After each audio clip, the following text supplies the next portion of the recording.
అందరికీ నమస్కారము. వసంత పంచమి పరిచయం. వసంత పంచమి మాఘమాసం శుక్లపక్ష పంచమి రోజున వస్తుంది. ఈ రోజు నుంచి వసంత ఋతువు ప్రారంభమవుతుందని హిందూ సంప్రదాయం.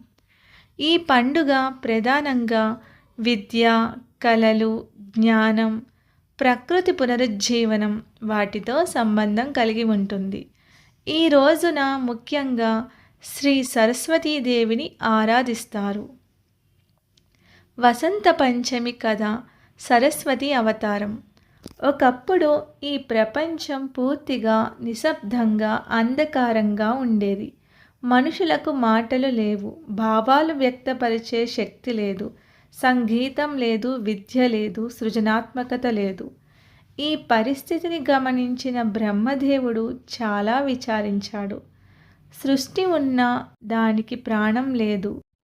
జ్ఞానం లేకపోతే జీవితం ఎలా ముందుకు సాగుతుంది అని ఆలోచించాడు.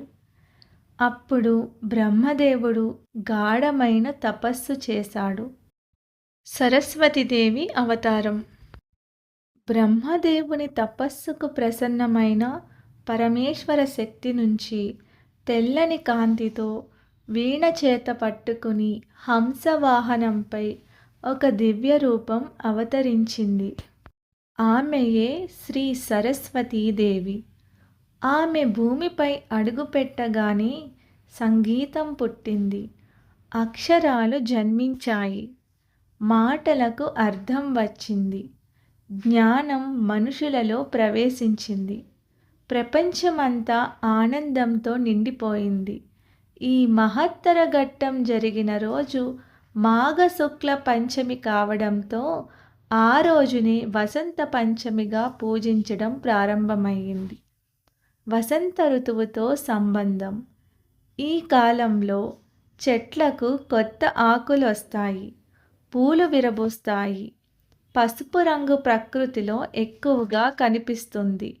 అందుకే వసంత పంచమి రోజు పసుపు రంగు వస్త్రాలు, పసుపు రంగు ప్రసాదాలు వాడడం ఆనవాయితీ. పసుపు రంగు శుభ్రత, జ్ఞానం, ఉత్సాహానికి ప్రతీక. విద్యారంభం, అక్షరాభ్యాసం. ఈ రోజున చిన్నపిల్లలకు అక్షరాభ్యాసం. విద్యార్థులు పుస్తకాలు, పెన్నులు సరస్వతీదేవి దగ్గర పెట్టి పూజ చేస్తారు. కళాకారులు తమ వాయిద్యాలను పూజించడం చేస్తారు. ఈరోజు మొదలుపెట్టిన విద్య జీవితాంతం నిలుస్తుంది అని నమ్మకం. పురాణాలలో వసంత పంచమి ప్రాముఖ్యత. శ్రీకృష్ణుడు సరస్వతీదేవిని పూజించిన రోజు ఇదే. ఋషులు తమ విద్యాశక్తి పెరగాలని ఈరోజు వ్రతాలు చేశారు.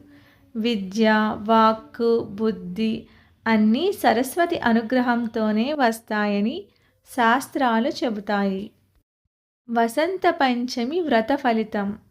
ఈరోజు భక్తితో పూజ చేస్తే విద్యాభివృద్ధి, స్మరణ శక్తి పెరుగుతుంది, మాటలకు మాధుర్యం వస్తుంది, జీవితంలో కొత్త ఆరంభాలకు శుభం కలుగుతుంది. సారాంశం. వసంత పంచమి అంటే ప్రకృతిలో వసంతం, మనసులో జ్ఞానం, జీవితంలో కొత్త వెలుగు. కాబట్టి ఈరోజు కేవలం పండుగ కాదు, జ్ఞానాన్ని పూజించే పవిత్రమైన రోజు.